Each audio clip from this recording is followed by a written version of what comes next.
Estimados pasajeros, muy buenas noches. Les saluda su conductor. Por favor, apaguen las luces y pónganse cómodos, porque esta noche yo los vuelvo a llevar a través de la desolada carretera. Durante los próximos 40 minutos, avanzaremos juntos por un camino solitario, donde la niebla no siempre es natural, y las historias aparecen sin ser llamadas. Relatos de terror, testimonios inquietantes y leyendas que parecen susurrarse solas en la oscuridad, nos acompañarán en este trayecto. No importa desde dónde nos escuchen, aquí todos somos pasajeros del mismo viaje. Así que respiren hondo. Por favor, inclinen su asiento, abrochen su cinturón y relájense, ya que el motor ya está encendido y no hay vuelta atrás. Estimados pasajeros, favor de abordar, ya que aquí comienza otro viaje a través de la desolada carretera, con rumbo hacia lo desconocido. La tormenta.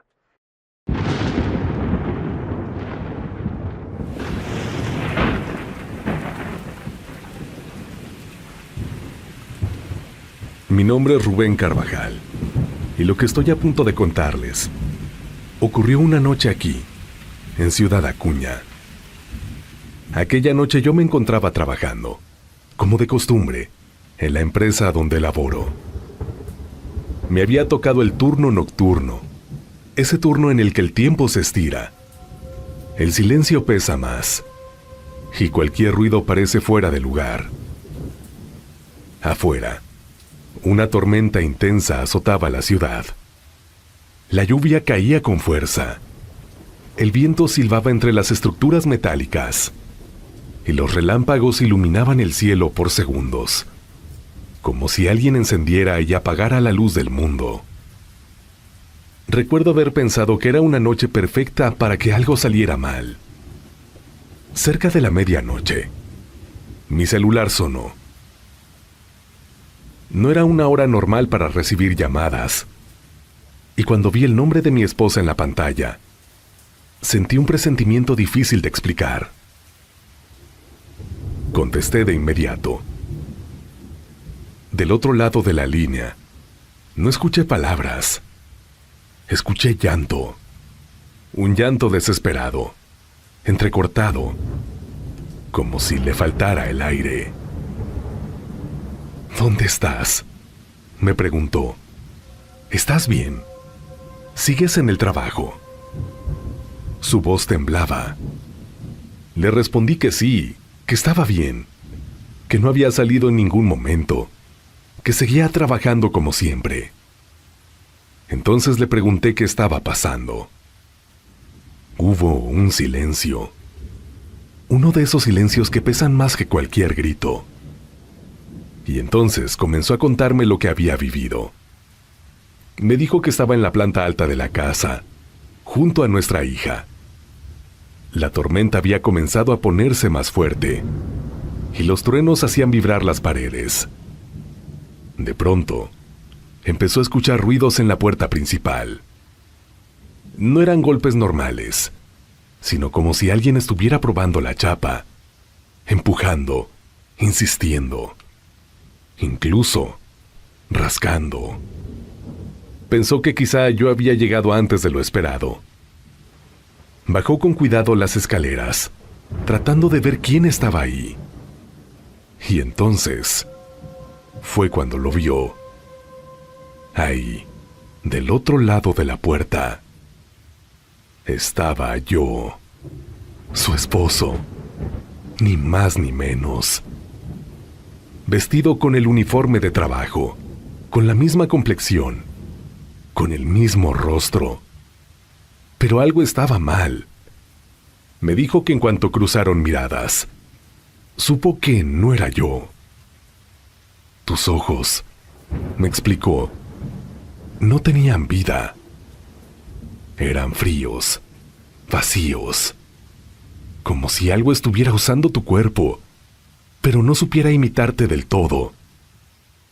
Esa cosa la miró fijamente y le habló.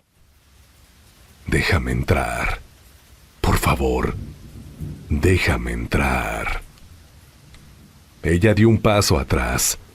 Algo dentro de ella, un instinto, una alarma primitiva, le gritó que no abriera la puerta, que aquello que pedía entrar no era su esposo. Cuando se negó, ese entre comillas yo cambió. Comenzó a jalar la puerta con fuerza, una fuerza desmedida, violenta, sacudiéndola mientras repetía una y otra vez: déjame entrar, déjame entrar. El ruido de la tormenta se mezclaba con los golpes, con el rechinar de la puerta, con esa voz que no sonaba del todo humana. Por suerte, la puerta estaba cerrada con seguro. Mi esposa retrocedió, subió corriendo las escaleras y abrazó a nuestra hija. Ambas comenzaron a llorar, presas de un miedo que no sabían explicar, solo sentir. Pero no terminó ahí. Entre el estruendo de la lluvia, mi esposa escuchó cómo aquello se alejaba de la puerta principal. Escuchó pasos rodeando la casa, pasos pesados, lentos, seguros, hasta que llegaron al patio trasero. Entonces comenzaron los golpes en la puerta de atrás, furiosos, desesperados. Fue en ese momento cuando ella, temblando, me llamó por teléfono. Mientras me contaba todo, yo sentía como el estómago se me hacía un nudo. Porque, conductor y pasajeros, yo nunca salí del trabajo. Se lo confirmé. Le dije que seguía ahí, que no había manera de que yo estuviera en la casa. Pero su llanto era tan intenso, su miedo tan real, que pedí permiso para salir antes de mi turno. No recuerdo el camino a casa. Solo recuerdo la lluvia golpeando el parabrisas y una sensación constante de que algo me observaba desde la oscuridad. Cuando llegué, la tormenta seguía cayendo. Todo estaba aparentemente en calma. Entré a la casa, abracé a mi esposa, tranquilicé a mi hija. Les dije que seguramente todo había sido producto del miedo, de la tormenta, del cansancio, que el viento había azotado las puertas y su mente había hecho el resto. Ellas no son seguidoras de temas paranormales. Necesitaban una explicación lógica, y yo se las di. Esa noche los tres dormimos juntos. Pero ahora, conductor y pasajeros, a ustedes, sí puedo decirles la verdad, porque sé que ellas nunca escucharán este relato. Antes de entrar a la casa, algo llamó mi atención. En el lodo del patio, producto de la lluvia, había huellas. No eran huellas cualquiera. Me agaché a mirarlas y sentí cómo se me helaba la sangre. Reconocí el patrón de inmediato. Era el mismo dibujo que dejan mis botas de trabajo cuando piso tierra mojada. La misma suela, el mismo desgaste, la misma forma. Eso solo podía significar una cosa: que esa noche, alguien igual a mí, vestido igual a mí, con mis mismas botas del trabajo, sí estuvo ahí, tratando de entrar a mi casa. A usted, conductor, y a ustedes, pasajeros que viajan escuchando mi voz, antes de despedirme quisiera pedirles algo muy simple.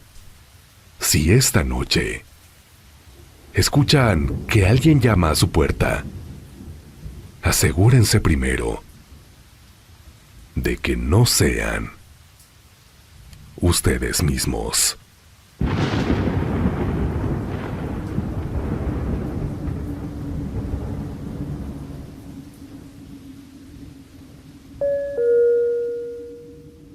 La última visita. Mi nombre es Leticia Medina. Y lo que voy a contarles ocurrió hace algunos años aquí, en San Luis Potosí. A ustedes que escuchan, a ustedes que se dejan acompañar por esta historia, en la quietud de la noche, mientras recorremos la desolada carretera, les pido que imaginen un edificio en silencio absoluto, iluminado apenas por luces artificiales, con pasillos largos y fríos y llenos de memoria. En aquel entonces, yo trabajaba como guardia de seguridad en el Museo Leonora Carrington. Mi turno era el de noche. Esos que muchos evitan, pero que a mí nunca me incomodó del todo. Siempre me gustaron los espacios tranquilos, los lugares donde el tiempo parece detenerse. Aquella noche transcurría con total normalidad. El museo estaba a punto de cerrar. Ya había hecho el recorrido habitual por las salas, verificando que no quedaran visitantes, revisando puertas, luces, vitrinas. Afuera la ciudad comenzaba a apagarse, y dentro del museo, el silencio era tan profundo que mis propios pasos parecían ajenos. Fue entonces cuando lo vi. Un hombre anciano, de la tercera edad, se encontraba frente a la entrada.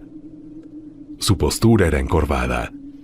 Vestía de manera sencilla, casi antigua, y su rostro mostraba las marcas de muchos años vividos.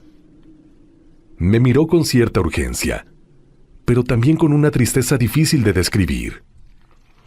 Se acercó despacio y me habló con voz baja. «Señorita, ¿me permitiría entrar?» Le expliqué con cortesía que el museo estaba por cerrar, que lamentablemente ya no era posible el acceso. Pensé que entendería, pero no fue así. Insistió. Me dijo que no iba a tardar, que solo necesitaba unos minutos, que no haría el recorrido completo, que solo quería ver algo. Había algo en su manera de hablar que me inquietó un poco, pero no de mala forma. Más bien parecía desesperado, como alguien que llega tarde a una cita importante. Por un momento dudé. Sin embargo, debido a su edad, a su apariencia frágil, pensé que no representaba ningún peligro. Además, el museo estaba prácticamente vacío, y yo estaría atenta en todo momento. Además, no estaba sola. Había un compañero de trabajo haciendo guardia conmigo también. Así que cometí el error de permitirle el acceso. Apenas cruzó la puerta, el ambiente pareció cambiar.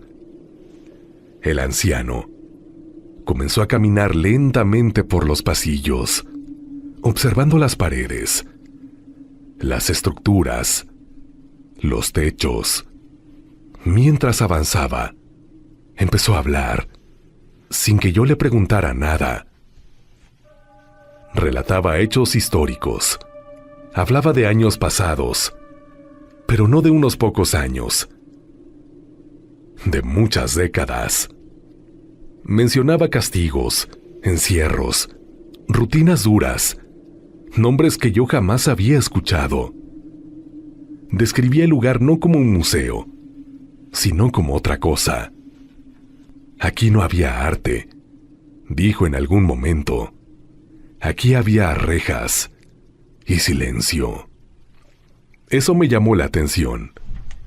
Aún así lo atribuía a lo que pensé era una mente cansada, quizá confundida por la edad. Continué caminando unos pasos detrás de él, escuchándolo con curiosidad, pero también con una ligera incomodidad que no sabía explicar. De pronto, se detuvo.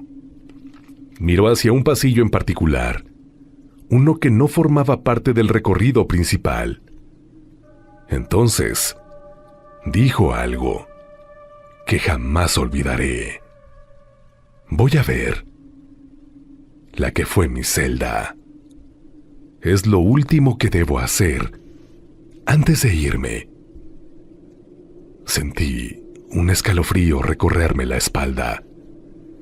Me giré de inmediato para preguntarle a qué se refería, para decirle que no podía entrar ahí, pero cuando volteé, ya no estaba. No escuché pasos, no escuché puertas, no escuché nada. El pasillo estaba vacío. Mi corazón comenzó a latir con fuerza. Llamé al anciano en voz alta, pensando que quizás se había adelantado, pero nadie respondió. Confundida busqué a mi compañero de turno y le pregunté si había visto salir al hombre mayor, si lo había visto pasar por algún lado. Me respondió que no había visto a nadie. Ambos nos miramos en silencio, y sin decir mucho, decidimos revisar las cámaras de seguridad. Fue ahí, frente a los monitores, cuando sentí el verdadero terror. En las grabaciones, desde el momento en que supuestamente dejé entrar al anciano, solo aparecía yo, caminando por los pasillos, deteniéndome, girando la cabeza, hablando, completamente sola. No había rastro del hombre, ni una sombra, ni una figura, ni un reflejo. Nada. Sentí cómo se me erizaba la piel y un frío profundo me recorrió el cuerpo. Mi compañero también guardó silencio. No sabíamos qué decir, porque no había explicación lógica. Esa noche, terminé mi turno con un nudo en el estómago. En este momento, conductor y pasajeros, quiero brindarles algo de contexto. Yo no soy de San Luis Potosí. Llegué a esta ciudad y cuando entré a trabajar a este museo, se me explicó algo. Aquel edificio, muchos años antes de ser un museo, fue una cárcel, una prisión que, tras quedar abandonada por años, fue transformada en un espacio dedicado a la cultura y el arte. Y esa cárcel tenía un curioso mote, un nombre que aún se escucha en susurros entre los más antiguos de la ciudad. La llamaban La Penny. Así que ahora me pregunto, y les pregunto a ustedes que me escuchan, ¿quién fue aquel hombre? El alma en pena de un preso arrepentido, que perdió la vida entre esos muros. Alguien que regresó solo para despedirse del lugar donde dejó su existencia. O algo más, que aún no acepta que su condena terminó. Desde entonces, cada vez que camino por el museo y siento que alguien me observa en silencio, no puedo evitar pensar que quizá algunos visitantes nunca se fueron del todo.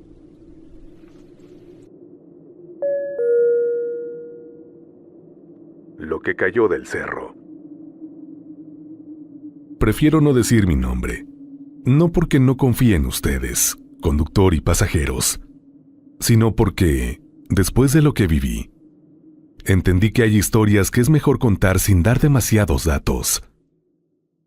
Esto ocurrió hace algunos meses en Matancillas, Jalisco. Fui a visitar a unos parientes junto con mi hijo que, en ese entonces tenía 6 años. Ellos fueron amables. Nos recibieron bien y nos acomodaron en un cuarto que estaba un poco aislado del resto de la casa, cerca del baño. Dijeron que era lo más práctico, y no vi razón para negarme. Desde que entramos al cuarto sentí algo raro. No sabría explicarlo. No era miedo exactamente. Era una incomodidad, como si el aire estuviera cargado. Esa noche, mi hijo no podía dormir. Lloraba bajito, se aferraba a mí y me decía una y otra vez que alguien estaba afuera, que escuchaba pasos, que algo se paraba detrás de la pared. Yo me levanté varias veces. Abrí la puerta, revisé el pasillo, miré por la ventana. No vi nada, Todo estaba en silencio. Intenté tranquilizarlo, decirle que era un lugar nuevo, que a veces la mente juega malas pasadas. Pero él insistía. «Mamá, alguien está ahí». En algún punto de la madrugada me pidió ir al baño. Salimos del cuarto, caminamos por el pasillo y al regresar, fue cuando lo vi. Desde la casa, se alcanzaba a ver el Cerro de la Cruz. Es imposible no notarlo. Y esa noche, algo brillaba, ahí arriba. Era una bola de fuego. No estaba fija, no era una luz normal. Danzaba sobre las copas de los árboles. Subía, bajaba. Se movía como si tuviera voluntad propia. Sentí cómo se me erizaba la piel. En ese instante, recordé algo que había escuchado desde niña. Que esas bolas de fuego no son luces, que son brujas. No lo pensé demasiado. Saqué mi celular con las manos temblando. Busqué desesperadamente una oración contra brujas y encontré una, según lo que decía Internet. La empecé a rezar en voz baja, abrazando a mi hijo. La oración decía que al terminar debía hacer un nudo. Miré a mi alrededor y lo único que encontré fue uno de los cordones de la cortina del baño. Con manos torpes, hice un nudo fuerte, apretado, como si mi vida dependiera de ello. Y entonces pasó. La bola de fuego comenzó a descender. Bajó lentamente, hasta que de pronto se apagó, como si alguien hubiera soplado una vela. No esperé a ver más. Tomé a mi hijo y regresamos al cuarto. Pero ahí empezó lo peor. Esa fue una noche de terror. Escuchamos risas, primero lejanas, luego más cerca. Lamentos como de alguien que se quejaba de dolor. Arañazos en las paredes, en la puerta, como si algo intentara entrar. Mi hija lloraba sin parar. Yo rezaba todo lo que sabía. Sentí golpes, sentí pasos alrededor del cuarto.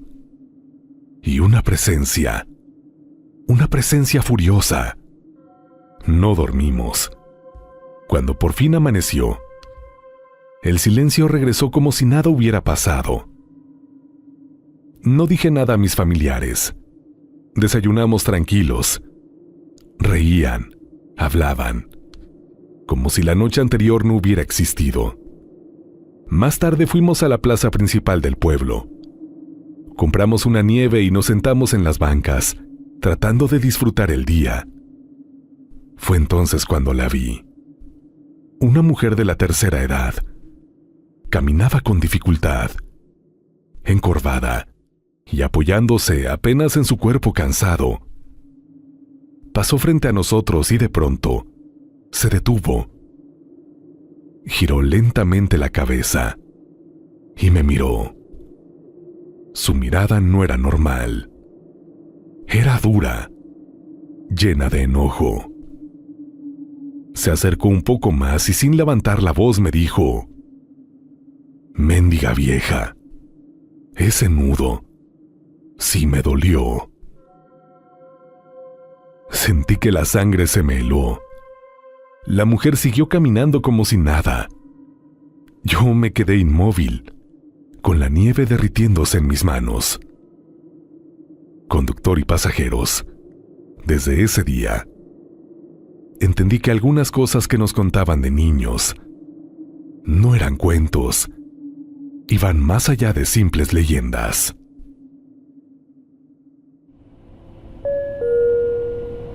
Estimados pasajeros, este viaje aún no termina, así que quédense conmigo un momento más.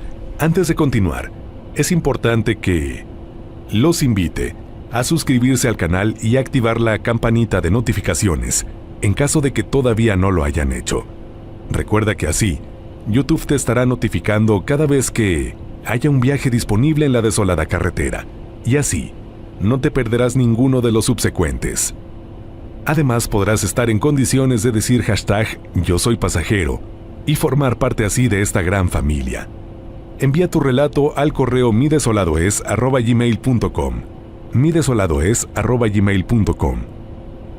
Recuerda que así vamos a poder seguir recorriendo esta desolada carretera y habrá más viajes por conocer. Y ya por último quisiera invitarte a que, si crees que este canal lo merece, lo hypees, me dejes algunas palabras en la sección de comentarios, le des me gusta y por supuesto lo compartas con alguien que crees que pueda llegar a unirse a esta comunidad de pasajeros, que cada día gracias a ustedes crece más y más. Si lo haces, estaré enormemente agradecido contigo. Ahora sí, pasajeros, cerrando con broche de oro este viaje, vamos a una última escala, en donde nos adentraremos en una casa que tiene un trasfondo muy, pero muy macabro y que estoy seguro les va a provocar fuertes escalofríos. Vamos a ella.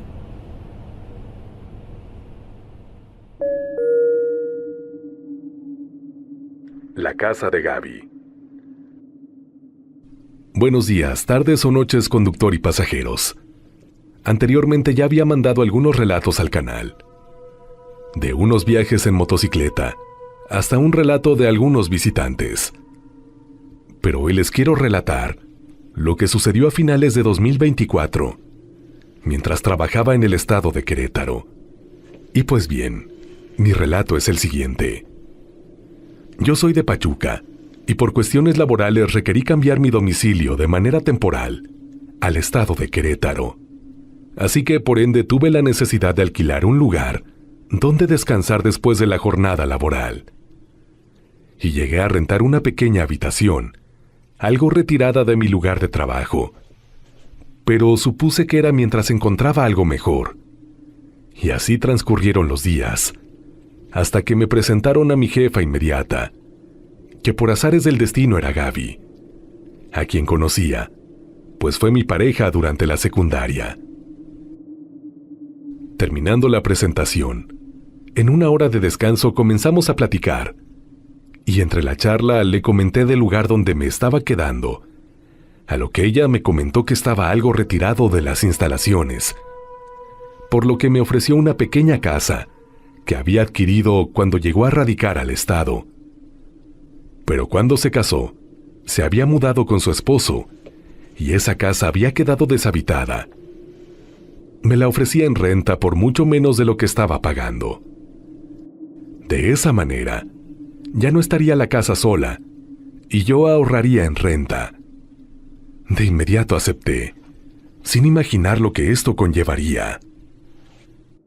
Al día siguiente, que era sábado, le pregunté si me podía mostrar la casa y platicar sobre el arrendamiento, a lo que ella aceptó. Así que me mostró la casa y convenimos el costo de arrendamiento. Por ende, realizamos el contrato. Le di el anticipo convenido, y esa misma tarde me mudaría después de realizar limpieza. Sin embargo, a su esposo la idea que yo fuera quien ocupara la casa no le agradó, y así lo expresó desde un inicio, pues él quería que su primo fuera quien la ocupara. Sin embargo, Gaby no lo quería así, pues había tenido malas experiencias con el primo de su esposo y quería evitar tener algún problema con él. Los días transcurrieron con normalidad, hasta que un día llegó el esposo de Gaby a realizar, entre comillas, trabajos de mantenimiento del pequeño jardín, lo cual a mí se me hizo algo extraño, ya que no lo requería en ese momento. Pero no presté atención alguna y salí a trabajar con normalidad. El día transcurrió, y al regresar a la casa, una sensación de pesadez en el ambiente se hizo presente. Una vibra extraña, como si algo no estuviera bien. Por lo que de inmediato, salí por una veladora y un poco de agua bendita a una iglesia cercana. Sin embargo, rociar el agua bendita y prender una veladora intencionada a limpiar la casa no funcionó del todo, ya que el ambiente se sentía aún pesado.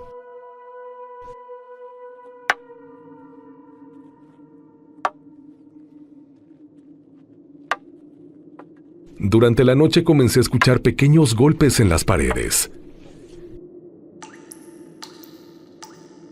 y un ligero, pero constante goteo de agua. Así que revisé cada llave de agua de la casa, sin encontrar el origen del mismo. Ya entrada la madrugada, se comenzaron a escuchar golpecitos en las ventanas y cómo jalaron una silla. Mi instinto fue levantarme, pues pensé que alguien se había metido a la casa, pero no fue así.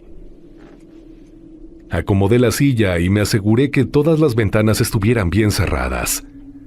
Incluso me cercioré que las puertas de la cocina y principal estuvieran bien cerradas también. Al día siguiente, le comenté lo sucedido a Gaby, y a ella le resultó extraño que su esposo hubiera ido a la casa, pues el mantenimiento general se paga a la administración del fraccionamiento. Sin embargo, no le dio mucha importancia. Pero ese mismo día por la tarde, de nuevo su esposo estaba ahí, y sin más me dijo: «Bueno, amigo, te doy 24 horas para que te vayas, o de lo contrario saldrás corriendo de aquí». Por lo que asumí que lo dicho quizás fue por algún tipo de celos, y le dije que no tuviera cuidado, que Gaby solo era una amiga, y en este caso mi jefa inmediata, que yo era casado también y con hijos, que no tenía ningún interés en ella más que en lo laboral, y ahora de arrendataria, que solo era eso, que incluso el tema de amigos quedaba en segundo término, a lo que respondió que eso era lo de menos, que él quería que me fuera ya, que su primo quería ocupar esa casa, y él haría todo lo posible porque así fuera. Y sin más, se retiró, reiterando lo dicho, que si no me iba por las buenas, me iría por las malas. Yo platiqué con Gaby, pues al final de cuentas ella era la dueña. Me dijo que no le hiciera caso, que solo estaba molesto porque no había aceptado arrendarle a su primo. Pero esa noche, conductor y pasajeros, fue aún peor que la anterior. Los sonidos aumentaron. Y para mi infortunio, me di cuenta de que el causante era una sombra oscura en demasía, una sombra de un ente alto y delgado que movía objetos a voluntad y que los vidrios de las ventanas se movían a su paso, como si una pequeña ráfaga de viento los moviera. La silla que se había movido fue porque esa cosa la jalaba a media sala para ahí sentarse. Mientras con un dedo del pie golpeaba el piso, y eso provocaba un sonido parecido al del goteo de agua. De igual forma, con un dedo largo y huesudo, era como golpeaba la pared, y dicho sonido se escuchaba en todas las paredes de la casa. Yo me levanté y saqué la Biblia, que siempre cargo, pues, como comenté, tengo algo de susceptibilidad, y me apoyo de la Biblia en ciertos casos como este. Así, sin más, la abrí en el Salmo 91 y lo leí en voz alta, dejando la Biblia abierta en donde se encuentra la imagen de la Virgen. Después de hacerlo comencé a rezar, y esta sombra desapareció, así como había aparecido. Ese día le dije a Gaby que me iba de su casa, que no quería tener problemas con su esposo, y ella me preguntó qué era lo que había pasado, pues no se explicaba mi decisión. Así que le dije lo sucedido, y con cara de incredulidad, me contestó que si era por lo que me dijo su esposo, que no tuviera cuidado, que ella platicaría con él y no pasaría a mayores, pero que no me fuera de la casa, pues volvería a estar deshabitada e incluso podría ser víctima de invasores o vandalismo. Aparte, no encontraría otro lugar así de económico y cerca de nuestro lugar de trabajo, por lo que acepté quedarme con la condición de que ella platicara con su esposo y desistiera de lo que hubiera hecho en la casa con tal de sacarme. Ella aceptó. Esa misma tarde, al llegar a la casa, me dispuse a buscar en el jardín y dentro de la misma cualquier cosa que significara algún trabajo. Y efectivamente, conductor y pasajeros, detrás de unos arbustos, encontré un saquito negro. Lo abrí con ayuda de unos guantes y dentro encontré cabellos y lo que parecía ser pedazos de hueso y tierra, quizás de panteón, lo que es común. Lo rocié con agua bendita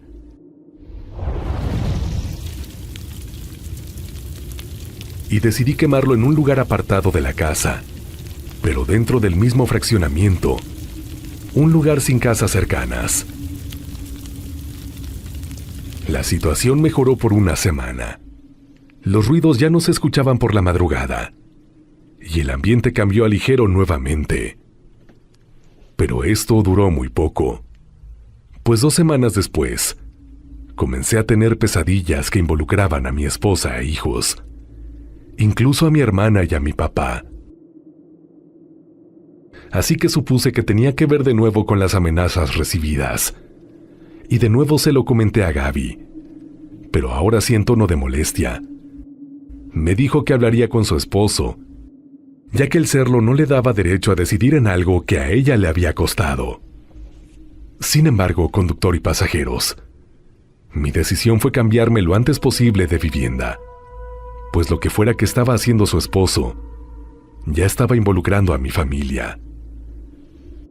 Después de 3 días encontré dentro del mismo fraccionamiento una casa similar, que si bien la renta era un poco mayor, al menos estaría tranquilo el resto del tiempo del contrato laboral.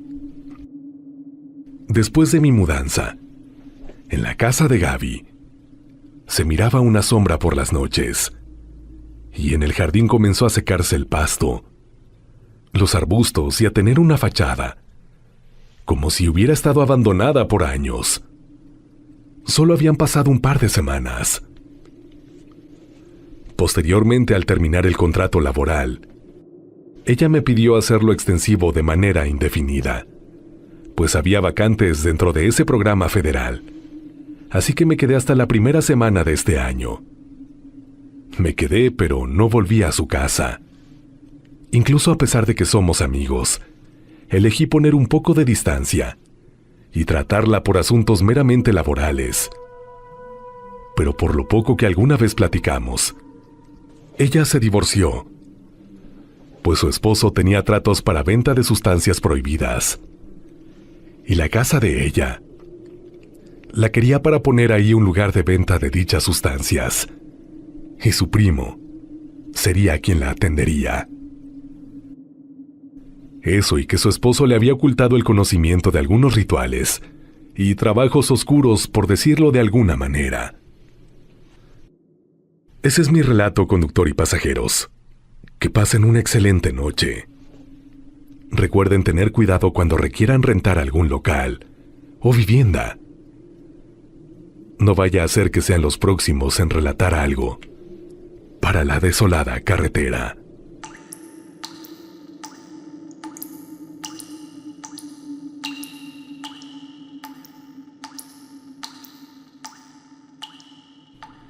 Saludos desde Pachuca, Hidalgo.